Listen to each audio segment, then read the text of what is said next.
हरे कृष्ण।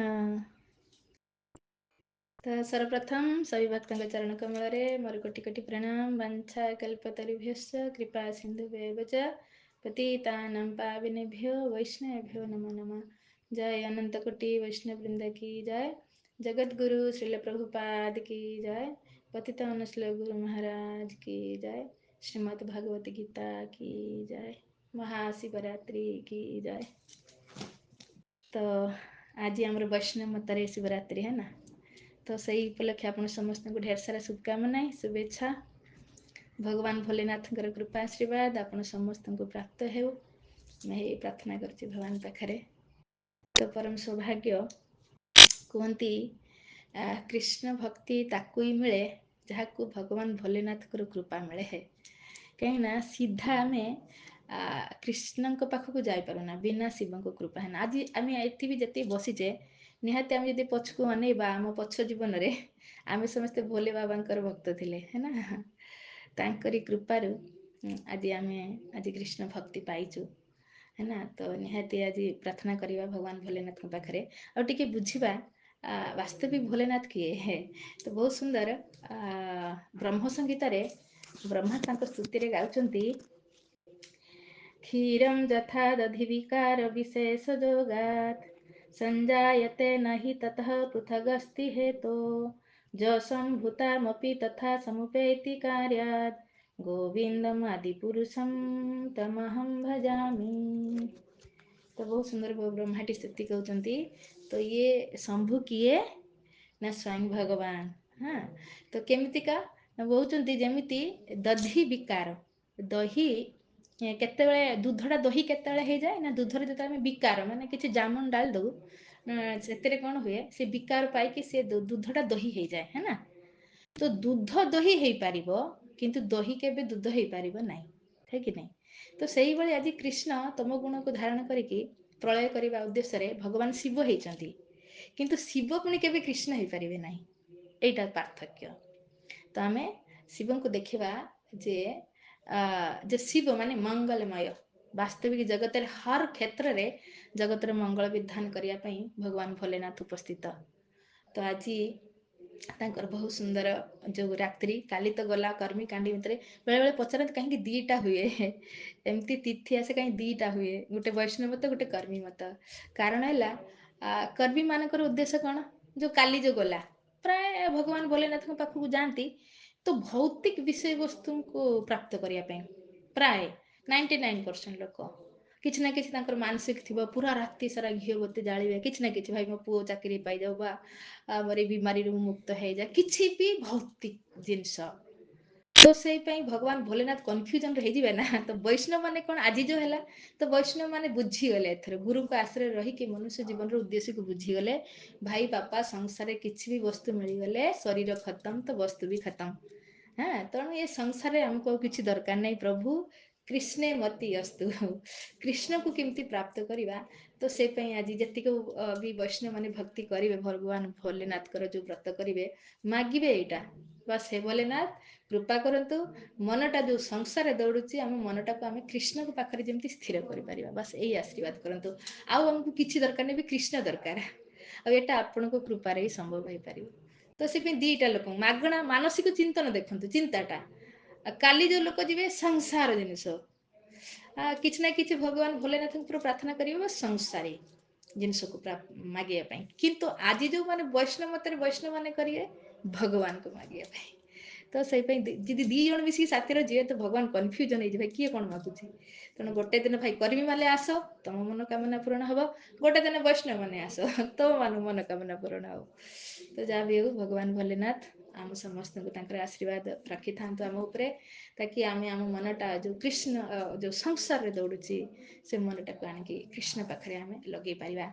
जी आज बहुत सुंदर श्लोक कौन कहले समाधि भगवान पाखे के लगी पारनी जी भोग ऐश्वर्य प्रसक्ता नाम यदि संसार रे आम मनटा भोग विलास रहिबो तो आसक्ति रे रहिबो बस केमती भोग करमी ताहले आम मन को केबे समाधि रे माने कृष्ण को पाखरे आम लगेकी रखी पारिबा नहीं। से केते सुंदर कहले जेते बेले अर्थात जेते मन आत्मा को बुझीबानी भी तो स्थिर हो जाए सेते बेले सेते बेले सही अवस्था को समाधि कहा जाए। ମାନେ ମନ ଏବେ ଆତ୍ମାକୁ ବୁଝୁନି, କଣ ବୁଝୁଛି? ମନ ଏବେ ଶରୀରକୁ ବୁଝୁଛି। ବାସ୍ ମୁଁ କେମିତି ଖାଇମି ପିଇମି ଏହେସ କରିମି, ହେଲା। ଆପଣ ଦେଖନ୍ତୁ ସଂସାରରେ ମନଟାକୁ ଭକାନ୍ତୁ, ସାରେ ସଂସାର ଲୋକ କଣ ଖାଅ ପିଅ ଏସ୍ କର, ଖାଇବା ପାଇଁ ତ ବଞ୍ଚିଛ ନା। ଜୀବନଟା ଖାଇବା ପାଇଁ ମିଳିନିଲ ବାବା। ଅନନ୍ତ ଜନ୍ମରୁ ତ ଖାଇ ଖାଇକି ଆସିଲେ, ହାତୀ ଜନ୍ମ ହେଇଥିଲେ ଟନ ଟନ ଖାଉଥିଲେ। କିନ୍ତୁ ଏଇଟା କେତେବେଳେ ହବ, କେତେବେଳେ ଆମେ ବୁଝିବା? ଯେତେବେଳେ ଭଗବତୀ ଗୀତାକୁ ପଢିବା, ସାଧୁ ସଙ୍ଗରେ ଆସିକି ଭଗବତୀ ଗୀତାକୁ ବୁଝିବା। ଭଗବାନ ତ ଦେଇଗଲେଣି ଏଠି 5000 ବର୍ଷ ହେଇଗଲାଣି। ଆଉ ଏଇ 5000 ବର୍ଷ ଭିତରେ ଆମେ କେତେ ଥର ଜନ୍ମ ହେଇଥିବା ମରିଥିବା ତାର ହିସାବ ନାହିଁ। କିନ୍ତୁ ଆଜି ସୌଭାଗ୍ୟକ୍ରମେ ସାଧୁସଙ୍ଗ ମାଧ୍ୟମରେ ଆମେ ଆଜି ଭଗବତୀ ଗୀତାକୁ ବୁଝୁଛେ। ଉଦ୍ଦେଶ୍ୟ ଭଗବାନ କଣ ଚାହୁଁଛନ୍ତି ଏଥିରେ, ତ ଆମେ ମାନେ ଶୁଦ୍ଧ ହଉ, ପବିତ୍ର ହଉ। ତ ଆତ୍ମାର କର୍ମ ହେଲା କଣ? ଭଗବାନଙ୍କର ନିତ୍ୟ ଦାସ, ଭଗବାନଙ୍କର ସେବା କରିବା, ଶୁଦ୍ଧ ହେଇଯିବା ଆଉ ଭଗବତ ଧାମକୁ ଫେରିବା। କିନ୍ତୁ ଯେହେତୁ ଆମେ ଆତ୍ମାକୁ ବୁଝିନେ ନା, ଆମ ମନ ଏବେ ଶରୀରକୁ ବୁଝୁଛି। ବାସ୍ ମୁଁ ତ ଶରୀର, ବାସ୍ ମୁଁ ଶରୀରକୁ କେମିତି ମେଣ୍ଟେନ କରିବି, ହେଲା। ସେ ଦେଖନ୍ତୁ ଏବେ ବି ସକାଳ ହେଇଥିବ ନା, କିଏ ମର୍ଣ୍ଣିଂ ୱାକ୍ କରୁଥିବେ, ହେଲା, କିଏ ଯୋଗା କରୁଥିବେ, କାହିଁକି? କିଏ ଡାଏଟ୍ ଫୁଡ୍ ଖାଉଥିବେ, ବାସ୍ ଶରୀରକୁ ମୁଁ ସୁସ୍ଥ ରଖି। କେତେ ଦିନ ରଖିବେ? କେତେ ଦିନ? ଆପଣ ଯେତେ ଭଲ ଭଲ ଖାଆନ୍ତୁ, ଯୋଗା କରନ୍ତୁ, ପ୍ରାଣାୟାମ କରନ୍ତୁ, ଆପଣ ମର୍ଣ୍ଣିଂ ୱାକ୍ କରନ୍ତୁ, ଯେତେ ମେଡିସିନ କରନ୍ତୁ, କଣ ବୁଢାପାରୁ ମୁକ୍ତ ହେଇପାରିବା? ମୃତ୍ୟୁରୁ ମୁକ୍ତ ହେଇପାରିବା? ଅବଶ୍ୟ ହବ। କିନ୍ତୁ ଯୋଉଦିନ ଆମେ ବୁଝିବା ମନ ଦ୍ୱାରା ଆତ୍ମାକୁ, ଯେ ଆମେ ଆତ୍ମା ଭଗବାନଙ୍କର ଅଂଶ, କୋଉ ଅନାଦି କାଳରୁ ଶରୀର ପରିବର୍ତ୍ତନ କରି କରି କରି କରି କରି ଆସିକି ମନୁଷ୍ୟ ଶରୀରରେ ପାଇଛେ। ଆଉ ଏଇଠି ଗୋଟେ ଚାନ୍ସ ମିଳିଯାଇଛି ଏଠୁ ଶରୀର ବନ୍ଧନରୁ ମୁକ୍ତ ହବାର। ହଁ, କିନ୍ତୁ ଯଦି ଆମେ ଭୋଗ ବିଳାସରେ ମନକୁ ଲଗେଇବା, ଏଇ ଆତ୍ମା ଏଇ ଶରୀର ବନ୍ଧନରେ ଜନ୍ମ ଜନ୍ମାନ୍ତର ଆହୁରି ବନ୍ଧନରେ ରହିଯିବ, କେବେ ମୁକ୍ତ ହେଇପାରିବ ନାହିଁ। ଆଉ ଏଇ ଭୋଗଟା ସବୁସେ ପ୍ରଥମ ରହୁଛି କଣ? ଆମର ଆହାର ଉପରେ। ସାଧାରଣତଃ ଆମେ ଏଇଟା ଦେଖିବା ପ୍ରାୟ, ହେଲା, ସମସ୍ତେ ଆହାର।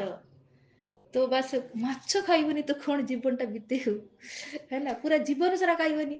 ତ ସାଧାରଣ ଲୋକଙ୍କର, ଆମେ ଯୋଉଠି ରହିଛେ ଯାହା ଭଡାରେ, ତ କେମିତି ଭାବନ୍ତି, ମାନେ ଯିଏ ମାଂସାହାର କରୁନି ମାନେ ତା ଜୀବନଟା ବେକାର। ଆରେ ମନୁଷ୍ୟ ଜୀବନ ଭିତରେ କେତେ ଭଲ ଭଲ ଖାଇବା, ଖାଲି ତ ଖାଲି ଏଇରକ ଗୋଟେ ମାନେ କଣ ଭେଜିଟେରିଆନ ହେଇକି ବିତିଗଲା, ଘାସ ଫୁସ ଖାଇକି ଜୀବନଟା ବିତେଇ ଦେଲେ, କିଛି ଉପଭୋଗ କରିପାରିଲେନି ଏମାନେ, ଜୀବନଟାକୁ ଉପଭୋଗ କରିପାରିଲେନି। ସେମାନେ ଭାବୁଛନ୍ତି ଆମେ ମାଂସାହାର କରୁଛେ, ମାନେ ମାଂସ ଯୋଉ କରୁଛେ ତ ଆମେ ଭୋଗ କରୁଛେ, ଆମେ ଆନନ୍ଦରେ ଅଛେ। କିନ୍ତୁ ବୁଝି ପାରୁନାହାନ୍ତି କେତେ ଦିନ ଆନନ୍ଦ କରିବ ଏଥିରେ। ଆଗଲା ଜୀବନ ପଶୁ ଆଡକୁ ଚାଲି ଯାଉଛନ୍ତି। ପ୍ରକୃତିର ନିୟମ ବହୁତ କଠୋର। ମନୁଷ୍ୟ ହେଇକି ଯଦି ତୁମ ଭୋଗ ତ ଏଇ ଜୀଭଟା ନା, ହଁ, ବାସ୍ ଜୀଭକୁ ଆନନ୍ଦ ଦିଅ, ତ କଣ ହବ? ଗତି କଣ ହବ ଆର? ଯଦି ଆମେ ଦେଖିବା ଭଗବତୀ ଗୀତା 15 ଅଧ୍ୟାୟରେ 8 ଆଉ 9, ଏ ଦିଟା ଶ୍ଲୋକରେ କହିଛନ୍ତି, ଯଦି ଯେମାନେ ଜିଭର ତୃପ୍ତି ପାଇଁ ମାଂସାହାର କରୁଛନ୍ତି, ତାର ପରିଣାମ ଏଇ ଭଗବତୀ ଗୀତାରେ ହିଁ ଅଛି। ତ ଭଗବାନ କଣ କହୁଛନ୍ତି ସେଠି? ଶରୀରମ୍ ଯଦବାପ୍ନୋତି ଯତପି ଉତ୍କ୍ରାମତି ଈଶ୍ୱର ଗୃହୀତୈତାନି ସଂଜାତି ବାୟୁର୍ ଗନ୍ଧାନି ବାସୟାତ୍। ବାୟୁ ଯେମିତି ଗନ୍ଧ ବା ସୁଗନ୍ଧ ବା ଦୁର୍ଗନ୍ଧକୁ ଯେମିତି ଗୋଟେ ସ୍ଥାନରୁ ଅନ୍ୟ ସ୍ଥାନକୁ ନେଇଯାଏ, ହେଲା। ଆପଣ ଦେଖିତେ କାହା ଘର ଶୁଖୁଆ ପଡୁଥିବ, ଆପଣଙ୍କର ବାସ୍ନା ତ କିଏ ନେଇକି ଯାଉଛି? ସେଇଟା ବାୟୁ ବହନ କରିକି ନେଇଯାଉଛି। ସେଇଭଳି ଆମ ମନର ଯଦି ଧାରଣା ମାଛ ନହେଲେ ତ ଭାତ ଖାଇପାରିବେନି, ଆଉ ହବ ନାହିଁ। ମାନେ ଯୋଉ ଧାରଣା, ଯୋଉ ଭୋଗ ଲାଳସା, ଯୋଉ ଏତେ କୁହାଯାଇଛି ନା, ଭୋଗ ଈଶ୍ଚର୍ଯ୍ୟ ପ୍ରସକ୍ତା ନାମ, ଯୋଉ ଭୋଗ ବିଳାସରେ ରହିଛନ୍ତି, ବାସ୍ ଏଇଟା ତ ମଣିଷ ଜୀବନ ମିଳୁଛି, ଖାଅ ପିଅ। ତ ଯେମାନଙ୍କର ଏଇଭଳି ଧାରଣା, ଏଇ ମନ ଧାରଣା କଣ ହବ? ଗୋଟେ ଶରୀରରୁ ଆଉ ଗୋଟେ ଶରୀରକୁ ନେଇଯିବ ଏଇ ଧାରଣା।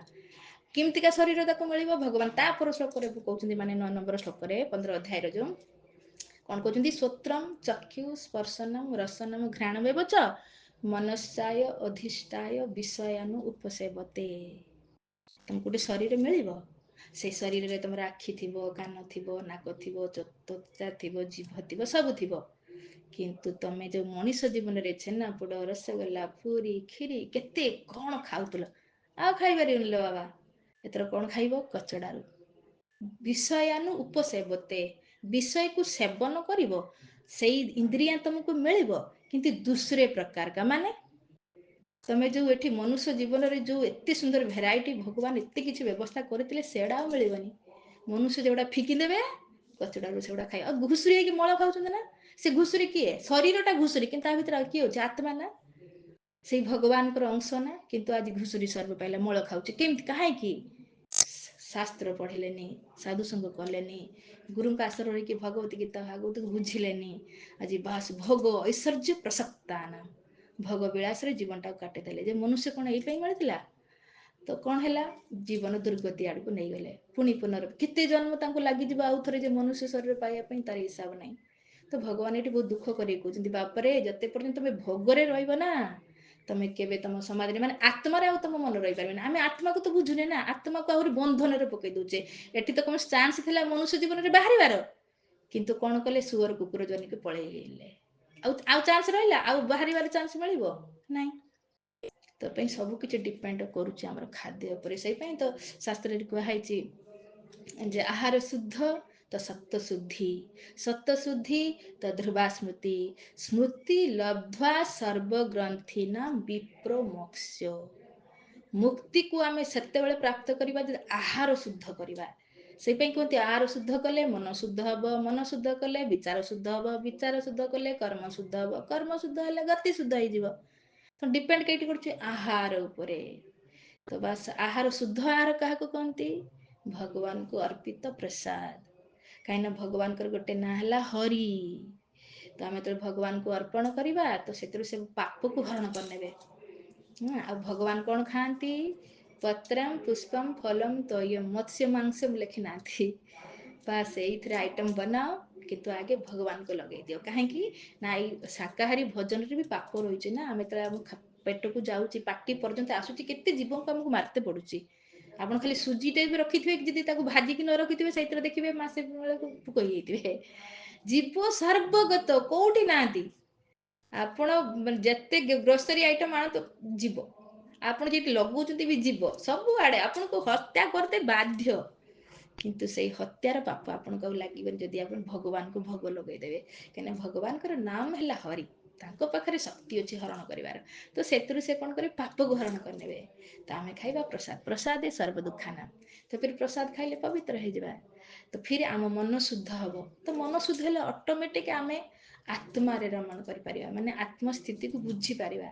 ନହେଲେ ଯେତେବେଳେ ଭୋଗରେ ଥିବା, ତ ଫିର ଆମ ମନ କେବେ ଆତ୍ମାକୁ ବୁଝିପାରିବ ନାହିଁ, କେବେ ବି। କାହିଁକିନା ଶୁଦ୍ଧ ନୁହେଁ ନା। ତ ଯାଇ ଶୁଦ୍ଧ ନ ହେଇଥିବ, ଆମେ କେବେ ବି ବୁଝିପାରିବାନି। ତେଣୁ ଆମର ସବୁଠୁ, ଯଦି ଭୋଗ, ସେଇ ପାଇଁ ଏଠି କହିଲେ, ଭଗବାନ ଏଠି କହୁଛନ୍ତି ତେଣୁ ଭୋଗରେ ରହିବ। ଆଉ ଭୋଗ ତ ଲାଷ୍ଟ ସବୁଠୁ ବଡ ହେଲା ଜିଭା ନା। କିଏ ମଦ ପିଇକି ଆନନ୍ଦ ପାଉଛି, କିଏ ପାନ ଖାଇକି ଆନନ୍ଦ ପାଉଛି, କିଏ ବିଡି ଟାଣିକି ଆନନ୍ଦ ପାଉଛି, ତ କିଏ ମାଂସାହାର କରିକି ଆନନ୍ଦ ପାଉଛି। ତ ଇଏ ଆନନ୍ଦ ନିରାନନ୍ଦରେ ବଦଳିଯିବ ଯେତେବେଳେ ଦୁସରା ଶରୀର ପ୍ରାପ୍ତ ହେଇଯିବ, ପଶୁର ଶରୀର। କାହିଁକିନା ପ୍ରକୃତି ବହୁତ କଠୋର। ପ୍ରକୃତି ସେଇ ପାଇଁ, ପ୍ରକୃତି କିଏ? ଭଗବାନ କଣ୍ଡରେ କହୁଛି ନା, ଭଗବାନ ଗୀତାରେ କହିଗଲେ ନା, ନବମ ଅଧ୍ୟାୟରେ କହିଛନ୍ତି ଯେ ମୟା ଧକ୍ଷଣ ପ୍ରକୃତି ସୁୟେତେ ସଚରାଚରମ୍। ମୋ ଅଧ୍ୟକ୍ଷତାରେ ପ୍ରକୃତି ସୁୟେତେ ମାନେ ସୃଷ୍ଟି କରୁଛି ଚରଅଚର ଜଗତକୁ। ତ ସୃଷ୍ଟିକୁ ଡେଲି ଜନ୍ମ ହଉଛ ନା।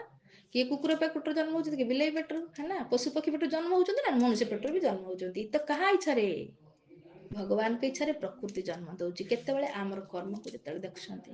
ଯେତେବେଳେ ଦେଖିଲେ ମନୁଷ୍ୟ ଜୀବନ ପାଇକି ଇଏ ପଶୁ ଭଳିଆ କର୍ମ ତ କଲା, ପଶୁର ଆହାର କଲା।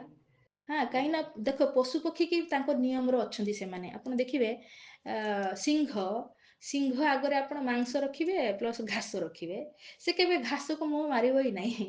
ସେ ତା ପ୍ରକୃତିରେ ଅଛି, ସେ ତାର ମାଂସାହାରୀ କରିବ। ଗାଈ ଆଗରେ ଆପଣ ଘାସ ରଖିବେ, ମାଂସ ରଖିବେ, ସେ ମାଂସକୁ ଛୁଇଁବନି, ସେ ଘାସକୁ ହିଁ ଖାଇବ। ହେଲା, ଏମାନେ ତାଙ୍କ ପ୍ରକୃତିରେ ଅଛନ୍ତି, ତାଙ୍କ ନିୟମକୁ ସେ ଭାଙ୍ଗୁନାହାନ୍ତି। କିନ୍ତୁ ମନୁଷ୍ୟ ନିୟମକୁ ଭାଙ୍ଗୁଛି। ତ ମନୁଷ୍ୟ ବି ଶାକାହାରୀ ପ୍ରାଣୀ। ସେପାଇଁ କୁହନ୍ତି ନା, ବହୁତ ସୁନ୍ଦର ଗୋଟେ କଥା କହୁଥିଲେ, ଯେମାନେ ଓଠରେ ପାଣି ପିଅନ୍ତି ସେମାନେ ହେଲେ ଶାକାହାରୀ। ବାସ୍ତବିକ ସେମାନେ ଜିଭରେ ପାଣି ପିଅନ୍ତି, ସେମାନେ ହେଲେ ମାଂସାହାରୀ। ତ ଆମେ ଦେଖିବା କୁକୁର, ବିଲେଇ, ସିଂହ, ବାଘ, ଏମାନେ ସବୁ ଜିଭରେ ପାଣି ପିଅନ୍ତି, ସେମାନେ ହେଲେ ମାଂସାହାରୀ। ତାଙ୍କୁ ମାଂସ ହିଁ ସେମାନେ ଖାଇବେ, ଘାସ ଫୁସ ଖାଇପାରିବେନି। ଆଉ ଯିଏ ମାନେ ଓଠରେ ପାଣି ପିଅନ୍ତି, ଆମେ ଦେଖିବା ହରିଣ ଦେଖନ୍ତୁ, ଓଟ ଦେଖନ୍ତୁ, ଘୋଡା ଦେଖନ୍ତୁ, ଆମର ଛେଳି ଦେଖନ୍ତୁ, ଗାଈ ଦେଖନ୍ତୁ, ଏମାନେ ଓଠରେ ପାଣି ପିଅନ୍ତି। ସେପାଇଁ ଏମାନେ ହେଲେ ଶାକାହାରୀ। ତାଙ୍କ ଆଗରେ ମାଂସ ରଖିଲେ ଏମାନେ ଖାଆନ୍ତିନି। ତ ଇଏ ତ ମାନେ ପଶୁ, ତାଙ୍କର ସେଠି ବୁଦ୍ଧି ବି ନାହିଁ, ଶାସ୍ତ୍ର ଜ୍ଞାନ ବି ନାହିଁ, କିନ୍ତୁ ସେ ଜାଣିଛନ୍ତି ଆମକୁ କଣ ଖାଇବା ଦରକାର। କିନ୍ତୁ ଆମେ ତ ମନୁଷ୍ୟ, ଭଗବାନ ଆମକୁ ଡେଭଲପ ବୁଦ୍ଧି ଦେଇଥିଲେ ଶାସ୍ତ୍ର ଅନୁସାରେ ଜୀବନ ବିତେଇବା ପାଇଁ। କିନ୍ତୁ ଆମେ କଣ କଲେ? ଆମେ ଘାସ ଫୁସ ବି ଖାଇଯାଉଛେ, ଆମେ ମାଂସ ବି ଖାଇଯାଉଛେ, ଆମେ ସବୁ କୋକରୋଚ, ବିଲେଇ କଣ ଖାଉନାହାନ୍ତି। ଚାଇନା ଇଏରେ ଦେଖିବେ ଆପଣ, କୁହନ୍ତି ସେ ଆକାଶରେ ଜାହାଜକୁ ଛାଡି ଦେଇକି ସବୁ ଖାଆନ୍ତି। ଆଉ ତଳେ ଯୋଉ ମୋଟର କାର ବୁଲୁଛନ୍ତି ଏମାନଙ୍କୁ ଛାଡିକି ସବୁ ଖାଆନ୍ତି, ମାନେ ଏ ଟାଇପର ଜୀବନ। ତ ଆମର ସୌଭାଗ୍ୟ କଣ, ଆମେ ବି ତ ସେଇଆ ହିଁ କରୁଥିଲେ। କିନ୍ତୁ ଯେତେ ଯାଇ ଗୀତାକୁ ନ ବୁଝିଛେ, ଗୀତାକୁ ନ ପଢିଛେ, ସାଧୁ ସାଙ୍ଗରେ ଆସିକି ଆମେ ଜାଣିନେ ତ କଣ କରିବା ଦରକାର, ମନୁଷ୍ୟ ଜୀବନ ମିଳିଛି ଆମକୁ କଣ କରିବା ଦରକାର। ତ ଭଗବାନ ଏଥିରେ କହୁଛନ୍ତି ଶୁଦ୍ଧ ହୁଅ। ହଁ, ପବିତ୍ର ହେଲେ ହିଁ ତମେ ମୋ ଧାମକୁ ଏଣ୍ଟ୍ରି କରିପାରିବ, କିନ୍ତୁ ତମେ ଭୋଗରେ ରହିବ ପବିତ୍ର ହେଇପାରିବନି। ଆଉ ଭୋଗ ଲୋକ କଣ କରୁଛି, ଚାରିଟା କାମରେ ଭୋଗ ରହୁଛେ ନା, ମାଂସାହାରରେ, ଜୁଆ ଖେଳରେ, ନଶା କରିବାରେ, ଆଉ ପରସ୍ତ୍ରୀ ପୁରୁଷ ଗମନ କରିବାରେ। ତେଣୁ ଆଗେ ସେଇଟାକୁ କୁହନ୍ତି ବନ୍ଦ କର। ଏଇଟା ଯଦି ବନ୍ଦ ନ କରିବ, ଏଇଟା ତମକୁ ଦୁର୍ଗତିକୁ ନେଇଯିବ, ନର୍କକୁ ନେଇଯିବ, ପୁଣି 84 ଲାଖ ଜନିରେ ଘୁରେଇବ। ତମେ କଣ ଥିଲ, ଆତ୍ମା। କିନ୍ତୁ ଏବେ ଗୋଟେ ଚାନ୍ସ ମିଳିଥିଲା ମନୁଷ୍ୟ ଜୀବନରେ ଏଠୁ ବାହାରିବାର, ମୁକ୍ତ ହବାର, କିନ୍ତୁ ଚାନ୍ସକୁ ଚୁକି ଗଲେ। କେମିତି ଚୁକି ଗଲେ, ଅଜ୍ଞାନ ଯୋଗୁ। ହଁ, ତ ସେଇ ପାଇଁ ତ ଶାସ୍ତ୍ର କୁହେ ସାଧୁ ସଙ୍ଗ କର। ସାଧୁ ସଙ୍ଗରେ କଣ ହୁଏ, ଶାସ୍ତ୍ରର ଜ୍ଞାନ ଦିଆଯାଏ। ଯେତେ ଯାଏ ଶାସ୍ତ୍ରକୁ ନ ବୁଝିଛେ, ଯେମିତି ଭଗବାନ କହିଲେ ନା, ଯୋଉ ଶାସ୍ତ୍ର ବିସ୍ମୃଜ୍ୟ ବର୍ତ୍ତତେ କାମକାରତ ନ ସିଦ୍ଧିମ ବାପ୍ନୋତି ନା ସୁଖମ ନା ପରମ ଗତି। ଯେ ଶାସ୍ତ୍ରକୁ ବାଦ ଦେଇକି ଯେ ତାର କିଛି ବି କର୍ମ କରେ, ସେ ନା ସିଦ୍ଧି ପାଇବ, ସିଦ୍ଧି ମାନେ ଭଗବାନଙ୍କ ଧାମକୁ ନା କେବେ ଯାଇପାରିବ, ଏଇ ଜନ୍ମ ମୃତ୍ୟୁକୁ ଚକ୍ରକୁ କେବେ ବନ୍ଦ କରିପାରିବ। ସିଦ୍ଧିଟା ଏଇଟା, ଯୋଉଦିନ ଜନ୍ମ ମୃତ୍ୟୁ ଚକ୍ର ବନ୍ଦ, ଆଉ ଚିନ୍ମୟ ଆତ୍ମାକୁ ଚିନ୍ମୟ ଶରୀର, ଯୋଉଠି ଭଗବାନଙ୍କ ଧାମରେ ଅନଲିମିଟେଡ ସୁଖକୁ ଭୋଗ କରିବ। କିନ୍ତୁ ସେଇଟା ଆଉ ସେ ସିଦ୍ଧି ପାଇପାରିବନି, କାହିଁକିନା ଶାସ୍ତ୍ର ଅନୁସାରେ ତ କର୍ମ କଲାନି। ଆଉ ରହିଲା ଏ ସଂସାରରେ ବି ସେକୁ ସୁଖ ମିଳିବ ନାହିଁ କେବେ ବି। ଆଉ ଭଗବାନ କହୁଛନ୍ତି ପରାମଗତି, ନା ଆଉଥରେ ତାଙ୍କୁ ମନୁଷ୍ୟ ଜୀବନରେ ଚାନ୍ସ ମିଳିବ। ତ ଶାସ୍ତ୍ରକୁ ବାଦ ଦେଲେ ଆମେ କେତେ ବଡ ଦୁର୍ଗତିକୁ ନିମନ୍ତ୍ରଣ କରୁଛେ। ତ ଶାସ୍ତ୍ର ଅନୁସାରେ, ମାନେ ଭଗବାନ ସେ ବି ମନୁଷ୍ୟକୁ ଶାସ୍ତ୍ର ଦେଇଛନ୍ତି ନା, ଗୋଟେ ପଶୁ କଣ ଗୀତା ଭାଗବତ ବୁଝିବ? ହଁ, ଏ କୁତ୍ତା ବିଲକୁ ଆମେ କଣ ଗୀତା ଭାଗବତ ପଢେଇବା? ତ ମନୁଷ୍ୟକୁ ଦେଇ ଦେଖନ୍ତୁ, ଶରୀର ସେଇ ମେଟେରିଆଲରେ ବନା, ହେ ନା, ସେଇ ସେଇ ମାଟି ଜଳ ବାୟୁ ଅଗ୍ନି ଆକାଶରେ ବନାନା ଶରୀର, ତାଙ୍କୁ ବି କାଟି ଦିଅନ୍ତୁ ରକ୍ତ ବାହାରିବ ତାଙ୍କ ଦେହରୁ। ହରେ କୃଷ୍ଣ ହରେ କୃଷ୍ଣ ଆସୁଛି। ତ ଆମେ ଦେଖିବା ଶରୀର, ମୁଁ କଣ କହୁଥିଲି, ସେଇ ମେଟେରିଆଲରେ ବନା। ହଁ, ମାନେ ଯୋଉ ବାଟି ଜଳ ବାୟୁ ଅଗ୍ନି ଆକାଶରେ ବନା, କୁକୁରର ଶରୀର, ବିଲେଇ ଶରୀର, ମଣିଷ ଶରୀର ସେଇଟା ବନା। ହଁ, ତାଙ୍କର ବି କାଟିଦେଲେ ରକ୍ତ ବାହାରୁଛି, ସିଏ ବି ଭୋକ ଲାଗୁଛି ଖାଉଛନ୍ତି, ସିଏ ବି। ଆଜ୍ଞା ଆଜ୍ଞା ପ୍ରଭୁ। ସାଉଣ୍ଡ ଆସୁନି? ନା ନା, ମିଉଟ ହେଇନି। ଏବେ ଏବେ ଶୁଭୁଛି? ଏବେ? ହରେ କୃଷ୍ଣ। अच्छा ठीक है। କୋଉଥିରେ? ନା ମ୍ୟୁଟ ହେଇନାହିଁ। ଆରେ ନାଇଁ ହେଇନାହିଁ, ମ୍ୟୁଟ ହେଇନାହିଁ ସେ କଣ ଆଚ୍ଛା ଠିକ ଅଛି, ତ ଆମେ ରଖିବା ଏଇଠି କଥା। ତ ଆଜିର କଥାକୁ ଏଇଠି ରଖିବା। ହରେ କୃଷ୍ଣ।